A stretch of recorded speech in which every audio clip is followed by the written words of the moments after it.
A long time ago, in a galaxy born not of stars but of stories, something quietly remarkable was unfolding.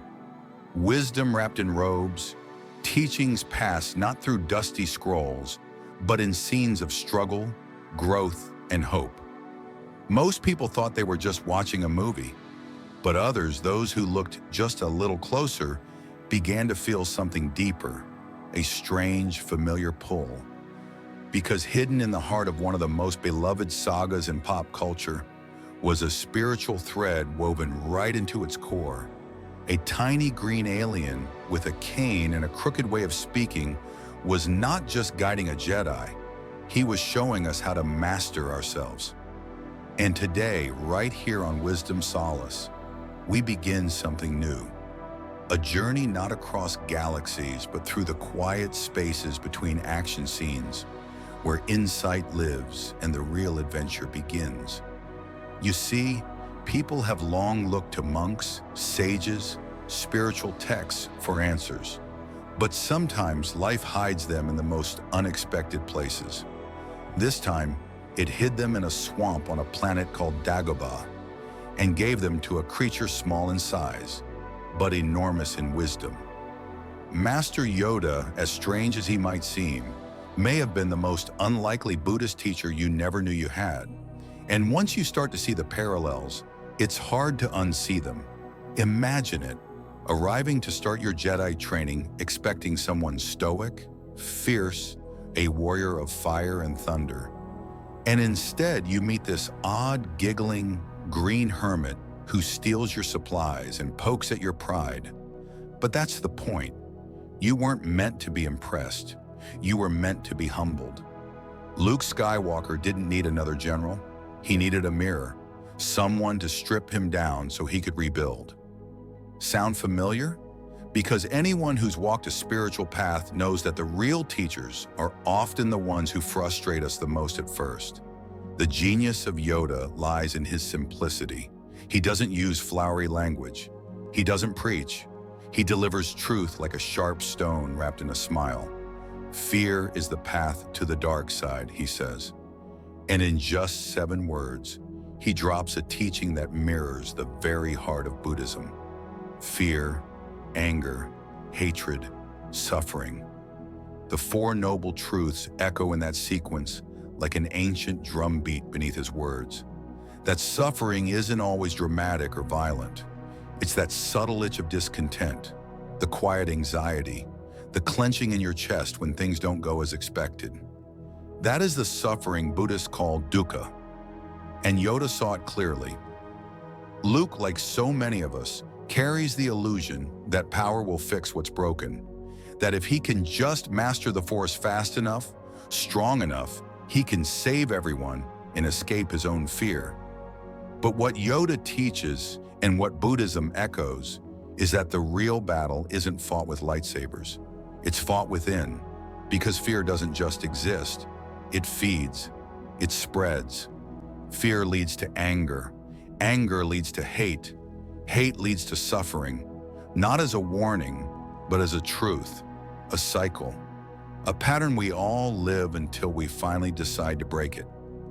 But Yoda doesn't just warn. He shows a way forward, not by giving Luke more power, but by teaching him presence, the ability to feel the Force in every rock, tree, and breath. That Force is no different from the Buddhist idea of inner being, the awareness that we're all connected, all arising and falling in one great cosmic dance. When Yoda tells Luke, luminous beings are we, not this crude matter, he isn't just being poetic.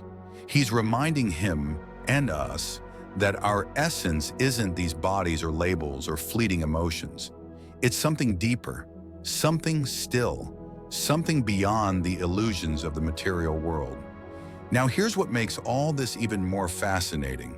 George Lucas, the creator of Star Wars, didn't stumble into these themes by accident. He studied philosophy, he read about Buddhism, and he consciously shaped Yoda in the image of the Bodhisattva, the enlightened one who returns again and again, not to escape suffering, but to help others wake up. That's what Yoda does. He doesn't disappear into isolation. though he easily could. He stays, he guides, he passes on what he's learned, even when he knows the student won't always listen. He teaches without needing to be followed. He leads without asking for loyalty. He offers his wisdom like a bowl of water. Take it if you're thirsty, leave it if you're not. That's the Bodhisattva path, the path of service, not ego. The same path Buddhist monks walk when they teach without expectation, when they sit in meditation not for escape, but for awakening. And isn't it something how often the world overlooks those kinds of teachers? When Luke first meets Yoda, he dismisses him, sees only the strange creature in front of him, not the wisdom behind the eyes. But that's exactly how many of us treat life. We judge the package. We rush past the still moments. We chase big answers while ignoring the small truths sitting right beside us. But eventually, Luke learns, as must we all, that the teachings we need don't always come in grand, dramatic moments. Sometimes they come in riddles, in silence, in breath. Think about that. The next time you're faced with stress or sorrow or fear, what if instead of fighting it, you noticed it? What if you breathed into it? What if you remembered that all things, even pain, arise and pass away? That's the lesson Yoda whispers beneath every line. That suffering is real, but it's not permanent. That fear is powerful, but it's not you. And when he says, do or do not, there is no try, he's not demanding perfection. He's demanding presence. He's saying stop hesitating. Stop living half here and half somewhere else. Commit, act, be here now. This is the essence of mindfulness, not some trendy practice, but a way of being, a way of holding your attention like it matters. Because it does. How you walk, how you speak, how you eat, how you respond to the person you're angry with. Each moment is a choice, a ripple, a seed, and those seeds grow. In Star Wars, the Force binds everything. In Buddhism, it's the same. Call it karma, call it interdependence, call it energy. But the message is the same. Nothing you do is isolated. Every thought, every breath, every action carries weight. So what are you growing? What are you feeding? That's the question Yoda asked Luke, and it's the question we must ask ourselves. Because even as Luke trains, he keeps falling into fear, into doubt, into impatience. And again, Yoda doesn't scold. He reflects, he waits, he teaches through stillness, through being. And slowly, Luke starts to learn, not just to fight, but to see, to understand that the war inside is the one that truly matters. That's the kind of transformation Buddhism points to. Not a change in circumstance, but a change in perspective. Not an escape from difficulty, but a new relationship with it. And when Yoda teaches Luke to let go of attachments, he's not saying don't love. He's saying don't cling. Don't confuse love with control. Don't let fear of loss poison the gift of what's here. Let things come. Let them go. Be with them fully while they're here. These teachings, though wrapped in fiction, speak to something ancient, something universal, and the more you look, the more you see it. In every scene, every quote, every gesture. Yoda isn't just a character, he's a mirror. He's every teacher who ever guided you back to yourself. He's every whisper that told you to slow down, to breathe, to trust. And what makes all this so powerful is that it isn't limited to a galaxy far, far away. It lives here, in this breath, in this moment. And if you're still listening, still watching, then perhaps you've already felt it. That pull toward presence, that reminder that maybe, just maybe, the wisdom you've been searching for has been with you all along. That's the gift of Yoda. That's the legacy of stories when they're told with depth. And that's what we do here at Wisdom Solace. We don't just tell stories, We peel them back. We walk into them. We sit with them.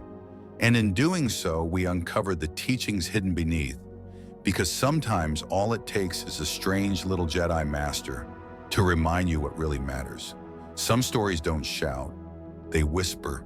They tap you lightly on the shoulder when you least expect it, often when your mind is racing, when your day feels heavy, or when you've forgotten how to breathe.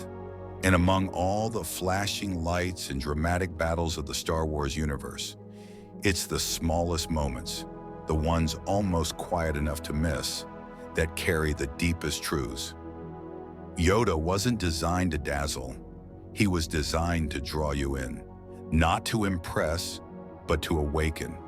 And when you watch him closely, when you really sit with his words, you realize he's doing something that even most modern self-help philosophies can't manage. He's helping you return to your breath, your presence, and your responsibility for your own awakening. There's this particular moment between Yoda and Luke where you feel the entire weight of that teaching.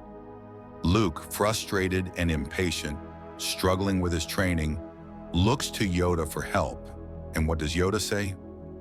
All his life has he looked away to the future, to the horizon, never his mind on where he was, what he was doing. That might sound simple, but it cuts like a blade. Because isn't that most of us? Always scanning the future, always waiting for the next thing, the next promotion, the next relationship, the next goal to make us feel like we've arrived. We skip over now, trying to live 2 steps ahead. But Yoda sees it. He names it. And in doing so, he turns the mirror toward us. Are we really living or just rehearsing life for a later scene that never comes? Buddhism has always emphasized the practice of mindfulness, of being fully where you are, of bringing your whole self to this very moment, not as a performance, but as a presence. Yoda, without ever using the word mindfulness, teaches it with every syllable, every pause, every slow movement. He doesn't rush, not because he's slow, but because he understands that slowness is a doorway. When you stop rushing, you start feeling. When you stop chasing, you begin seeing. And what you see is not just the world outside, but the inner tides of your own being. Yoda teaches Luke not just to wield the Force, but to become one with it. That's not the same thing. Power without presence is just another kind of danger. But when you're grounded, when you're truly still inside, that's when real power emerges. Quiet, unwavering, immovable, the kind that doesn't have to announce itself because its strength lies in its rootedness. There's another moment, subtle but powerful, that holds an entire spiritual teaching in one gesture. Luke, lifting his ship from the swamp, struggles. He tries, strains, and finally says, "I can't. It's too big." And what does Yoda do? He doesn't argue. He simply lifts the ship himself, effortlessly, not to boast, not to shame, but to show Luke and us what's possible when doubt isn't in the driver's seat. And when Luke says, "I don't believe it," Yoda replies, "That is why you fail." That line, "That is why you fail," isn't meant to be cruel. It's compassionate truth. Because belief in Yoda's world isn't just about faith in the mystical, it's belief in your own nature, in your own potential to be still, to focus, to align with something larger than ego. Buddhism teaches that the mind creates suffering, not because it's bad, but because it's unruly. Like a wild horse, it pulls you in 1,000 directions unless trained. Yoda is that trainer, not breaking the spirit, but teaching control, teaching presence, teaching trust. And here's where it gets even deeper. The Force itself is not that different from the Buddhist idea of Dharma, the truth, the way, the underlying nature of all things. In the Star Wars universe, the Force is not a religion. It's not a god. It's an energy that flows through everything. Sound familiar? In Buddhism, everything is interconnected. Nothing stands alone. The flower, the rain, the soil, the sun, they're all one continuous process. You can't have one without the other. That's what Thich Nhat Hanh called inner being. That's what Yoda calls the Force. He doesn't tell Luke to master it through domination. He tells him to feel it. You must feel the Force around you, he says. Here, between you, me, the tree, the rock, everywhere. And in that moment, something beautiful unfolds. The myth becomes a mirror. The fiction starts to reflect a reality deeper than most spiritual textbooks ever manage. Because at the heart of both the Force and Buddhism lies the same realization. We are not separate. We are not alone. We are threads in a vast, invisible tapestry. And when we forget that, we suffer. That suffering, according to Buddhist teaching, stems from three poisons: craving, aversion, and ignorance. Or in more modern terms, wanting, rejecting, and not seeing clearly. And what does the dark side represent if not these very poisons? The craving for control, the aversion to loss, the ignorance of believing power can heal what only presence can. Yoda sees these poisons working in Luke from the very beginning. The way he looks to the horizon, longs for battle, reacts with emotion. And yet Yoda doesn't scold him. He guides. He accepts the imperfections as part of the journey. He knows that wisdom isn't handed down, it's earned.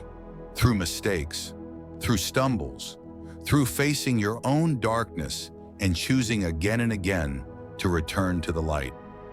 And this is why Yoda is not just a character, but a spiritual archetype. He's the embodiment of the quiet teacher, the one who doesn't command armies, but who transforms lives with a few well-placed words. He's not flashy, he's not even always kind in the traditional sense, but he's real, he's rooted, and that makes him unforgettable. Even his odd way of speaking serves a purpose. It disorients you just enough to make you listen, to not take his words for granted, to sit with them, turn them over in your mind, and discover layers you didn't catch the first time. Much like Zen koans, riddles meant to pierce through the logical mind and awaken deeper understanding. Yoda's speech is a puzzle that trains you to think differently. Train yourself to let go of everything you fear to lose. That one line holds a universe inside it, because so much of our suffering comes not from what we've lost, but from our desperate grip on things we're terrified to lose. And the irony is that grip, tight, anxious, suffocating, is the very thing that robs us of peace while we still have what we love. Letting go doesn't mean apathy. It doesn't mean detachment in the cold sense. It means loving fully, but without clinging. Holding things with open palms, not clenched fists. That's what Yoda teaches. That's what Buddhism echoes. And it's what most of us have to relearn over and over. Because real wisdom isn't just knowing what to say, it's knowing when to say nothing, to sit with someone's struggle without fixing, to walk with them in silence, to breathe beside them in the dark. And that too is what Yoda represents. The kind of teacher who lets you fall, not because they enjoy your pain, but because they know that falling is part of waking up. He lets Luke fail. He lets him run off before he's ready. He warns, yes, but he doesn't stop him, because he understands that lessons must be lived. Words only go so far. At some point, the student must face the fire alone, and only then will they understand the teachings that once seemed like riddles. And maybe, just maybe, that's the hardest part of wisdom. Not sharing it, but waiting for someone to be ready to receive it. But that's what Yoda does. That's what all great spiritual mentors do. They plant seeds in silence. They trust the soil. They know that real transformation doesn't come from force. It comes from invitation. And the invitation is always the same. Come back to yourself, to your breath, to your stillness. because that's where the Force lives. That's where awakening begins. And the truth is, we all carry both Yoda and Luke within us, the seeker and the sage, the one who stumbles and the one who knows. And maybe the path is simply learning to listen more to the Yoda in ourselves, the quiet voice that says, "Be here now," that says, "Let go." That reminds us we don't need more power, more speed, more control. We need more presence, more trust, more peace. Because in the end, the greatest battles are never out there. They're inside. And the victory, it's not conquest, it's compassion. The beautiful thing about wisdom is that it doesn't always arrive wrapped in scripture or ancient texts. Sometimes it hides in plain sight, in a sentence whispered during a moment of crisis, in the quiet smile of a mentor who's seen the world fall apart and rebuild itself again, in a story you thought was entertainment, but ends up feeling like a guidebook for the soul. That's what makes the teachings of someone like Yoda so timeless. Because while the lightsabers and starships might steal the spotlight, it's his stillness, his restraint, and his clarity that echo loudest when the noise fades. Think about that moment when Yoda is sitting silently, sensing the galaxy unravel. He doesn't panic. He doesn't react with fear. He closes his eyes, breathes, and listens. That is the very foundation of any real spiritual practice. Presence before action, stillness before response. He's not checking out from reality. He's tuning into a deeper frequency. In our own lives, we often believe the answer is to do more, fix more, react faster. But sometimes the most powerful thing you can do is pause, to just be with what is, to allow the truth to surface without you forcing it out. We live in a culture of immediacy. We want solutions fast. We want healing now. But the path to real clarity doesn't bend to our timelines. It's like the Force, subtle, always moving, never graspable in your hands. And that's why the Jedi teachings, especially those passed through Yoda, have this strange resonance with Buddhist traditions, because both point towards surrender. Not in the sense of giving up, but in the art of letting go of the illusion that you can control everything, letting go of the identity you've clung to, letting go of the need to always be right, strong, unshakable. There's a specific line Yoda speaks that lingers like incense after it's burned. In a dark place we find ourselves, and a little more knowledge lights our way. He doesn't say fight the darkness. He doesn't say pretend it's not there. He says acknowledge it, be with it, and then let awareness lead you through it. That's an incredibly Buddhist approach to suffering. Rather than suppressing the pain, or numbing it, or running from it, we turn toward it. We examine it, we bring mindfulness to the wound, and allow it to teach us what we're ready to learn. That kind of courage is rare. It's not loud. It doesn't get applause. But it's the kind of inner strength that Yoda teaches by example. He's faced loss. He's seen the rise of evil. He's watched friends turn to enemies, students fall into darkness. And still, he does not become bitter. He does not harden. That, perhaps more than anything, is his greatest lesson. That pain does not have to close you. It can open you, if you let it. Because what you see over and over again in Yoda's journey is that wisdom walks hand in hand with humility. He never seeks power. He never clings to his title.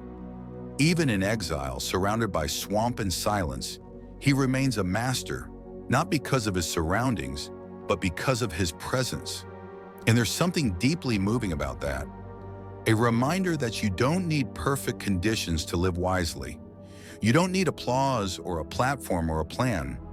Sometimes the most enlightened beings live in the background, unnoticed by most, but changing the world in invisible ways. It reminds me of the Buddhist image of the mountain hermit, the one who withdraws not out of fear, but out of deep devotion, not to escape, but to listen more closely to the heartbeat of life. Yoda is that hermit, and yet, When the time comes, he steps forward. He trains Luke not out of pride, but out of responsibility, out of love. Because real teachers don't hoard wisdom, they pass it on, and not through force, but through invitation.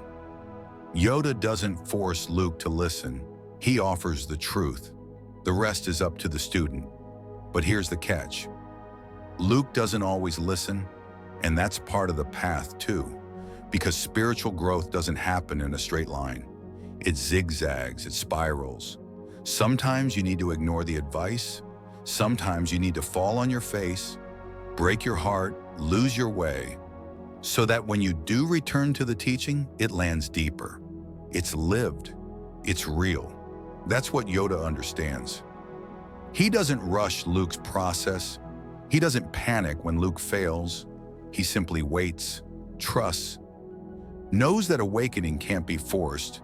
It unfolds in its own time, and eventually it does. That moment when Luke returns to complete his training is more than a plot point. It's a turning point of the soul. It's the moment we all come to eventually. The moment we stop running, stop proving, stop pretending, and just show up as we are, with open hands, ready to learn. And it's in that moment that Yoda gives one final lesson, not with a lecture, but with presence. With his very last breath, he continues teaching. Pass on what you have learned, he tells Luke. Strength, mastery, but weakness, folly, failure also. Yes, failure most of all. Failure, most of all. That line undoes centuries of toxic perfectionism. It strips away the illusion that awakening means having it all together. It reminds us that even in the most sacred of paths, mistakes are not just allowed. They are required, because without them, there's no depth, no humility, no compassion. If you've never fallen, how will you understand those who are still on the ground? That's the mark of true spiritual maturity, not how well you perform, but how deeply you can hold space for your own imperfections and the imperfections of others.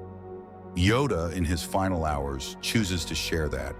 Not a grand secret, not a cosmic riddle, but a truth we so often forget, that failure, when met with awareness, becomes wisdom. And that brings us back to the heart of it all. Awareness. In Buddhism, awareness is everything. It's not about escaping the world. It's about seeing it clearly, not through the lens of fear or fantasy, but through the eyes of stillness. That's what Yoda gives Luke. That's what Buddhism offers all of us.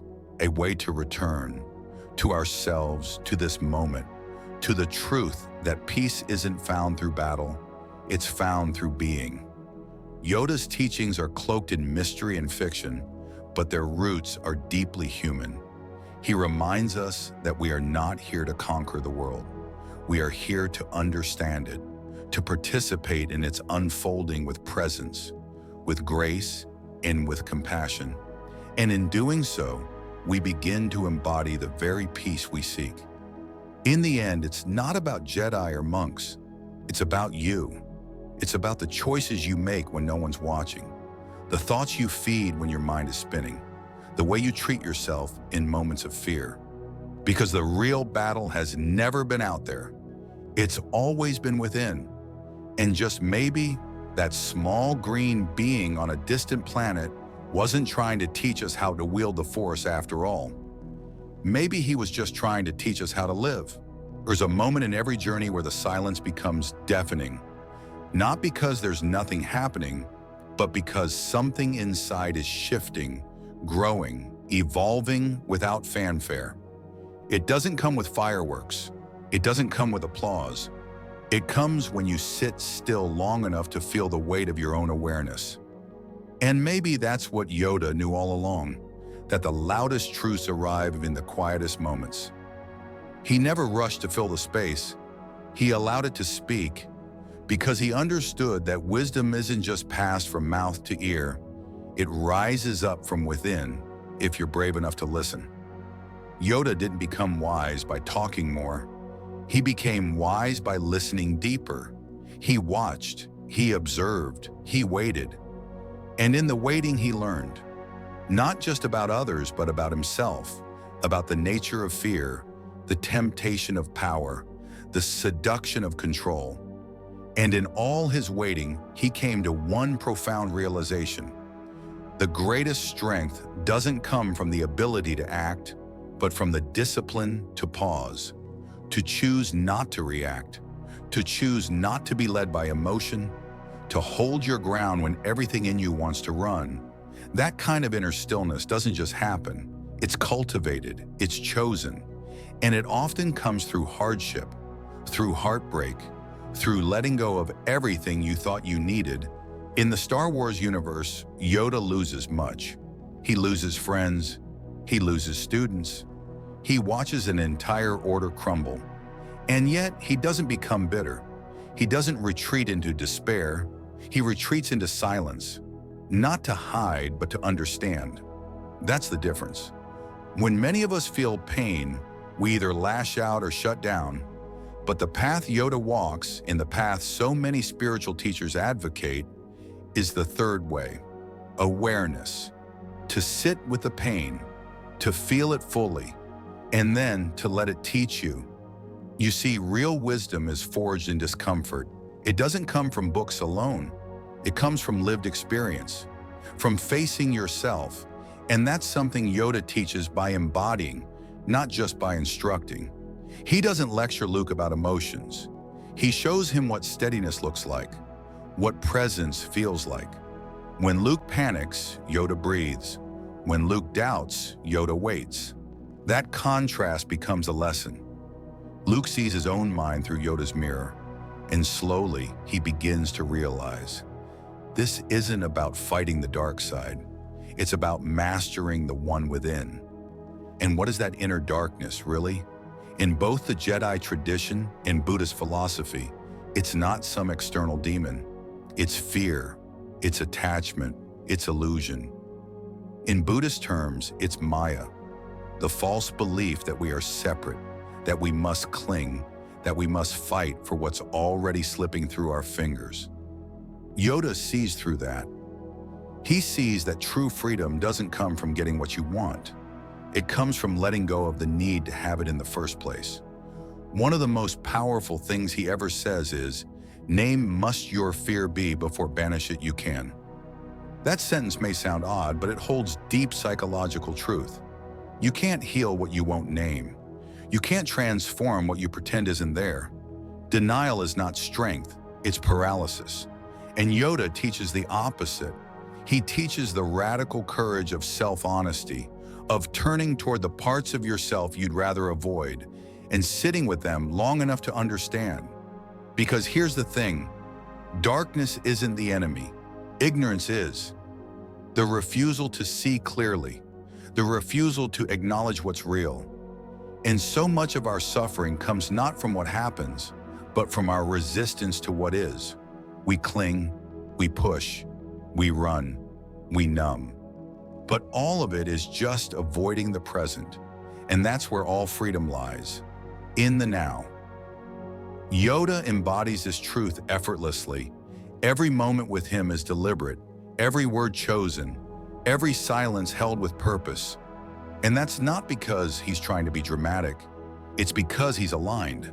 His thoughts, words, and actions are all one.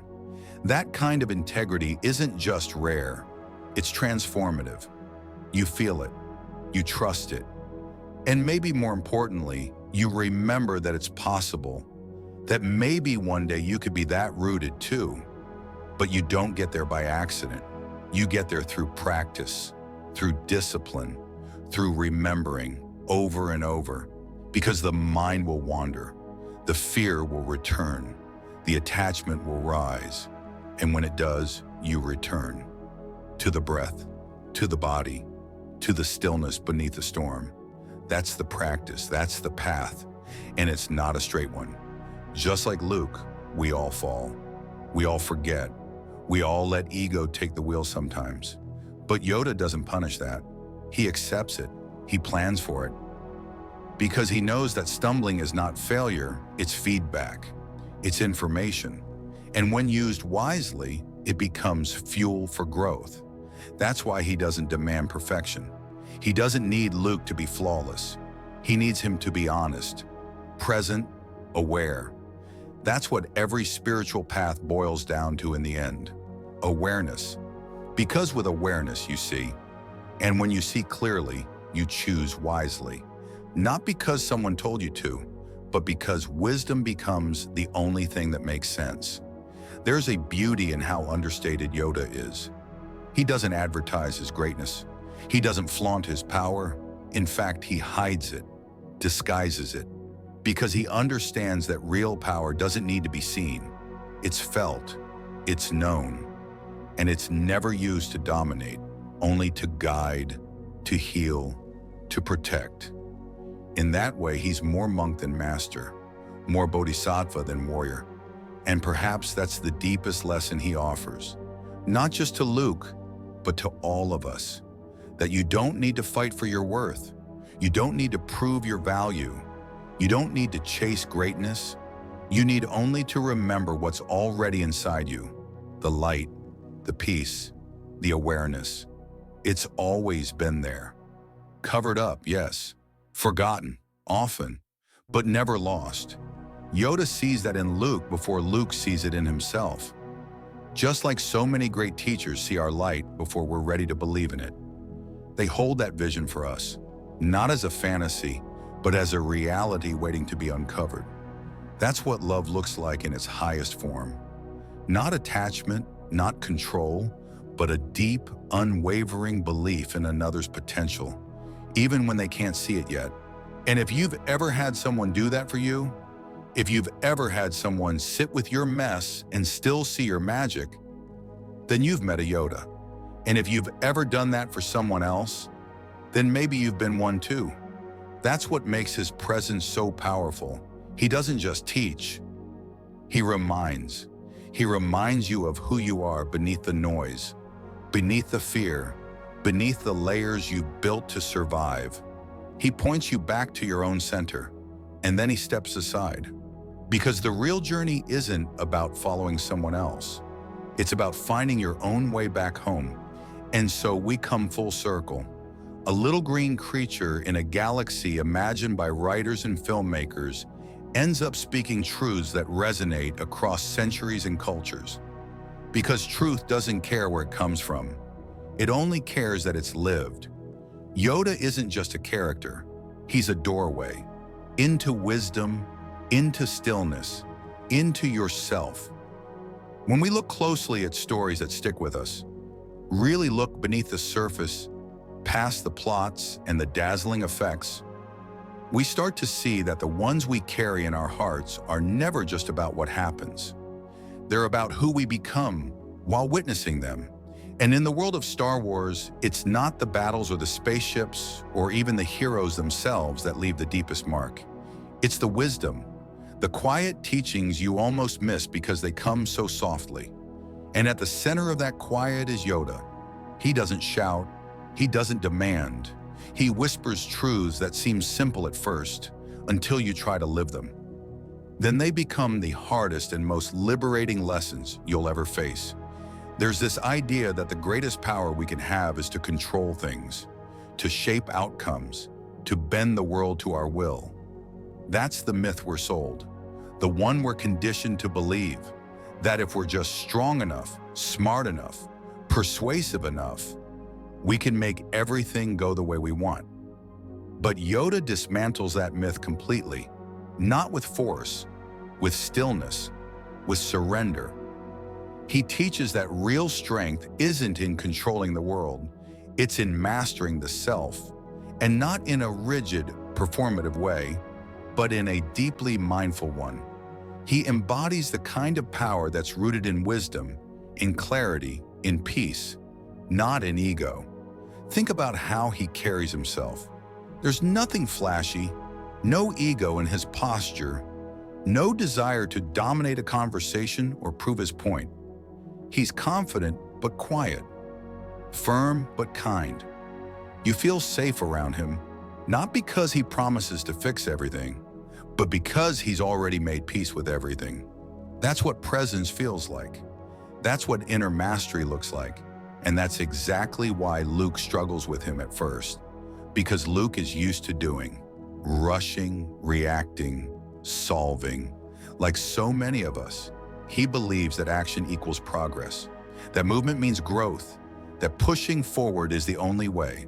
But Yoda, like all the great spiritual guides, invites him and us to do the opposite, to stop, to breathe, to sit in what is, even if it's uncomfortable. Because it's in that stillness that the truth begins to emerge. We've been taught that fear is something to avoid, to suppress, to conquer. But Yoda teaches that fear is something to examine, to name. Because if you don't, it grows, it hides in your decisions, it shapes your path in ways you don't even realize. That's why he says, "Named must your fear be, before banish it you can." He's not just giving advice, he's mapping out the process of self-awareness. You can't heal what you won't face. You can't grow from what you refuse to acknowledge. So many of us walk through life reacting to fears we never stop to name. Fear of being unloved, fear of being seen, fear of being alone, fear of failure, fear of not being enough. These fears drive us, limit us, shape the way we speak, work, love. And yet we rarely stop to ask, what am I really afraid of? Yoda does. He forces the question, and once it's asked, everything changes. Because once you name the fear, you take away its power. And this isn't just some abstract idea, it's deeply human. Anyone who's gone through a major turning point in life knows that growth often begins with pain, with breaking, with seeing something you've avoided for years. And when you finally stop running, when you sit with it, when you let it speak, it loses its grip, not because it disappears, but because you're no longer controlled by it. That's what Yoda represents. The end of control, the beginning of awareness. And it's not always easy. In fact, sometimes it's heartbreaking. There's a scene later in the story when Yoda is preparing to pass away. He's calm, serene, not afraid.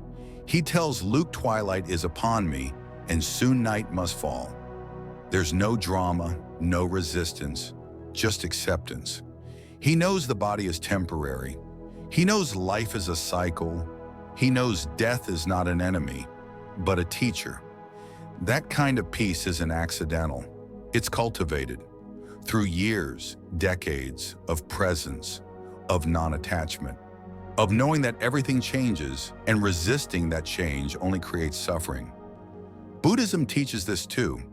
Anicca, impermanence, is one of its central truths. Everything changes. Nothing stays. Joy fades. Pain fades. Life flows. And the more we fight that flow, the more we hurt. Yoda doesn't fight. He flows. Even in death, he becomes the lesson. Luminous beings are we, he reminds Luke, not this crude matter. It's one of the most poetic truths he ever speaks, that who we are is not our body, not our status, not our failures or achievements. We are presence. We are consciousness. We are the light behind the eyes, the breath behind the words, the awareness watching the thoughts.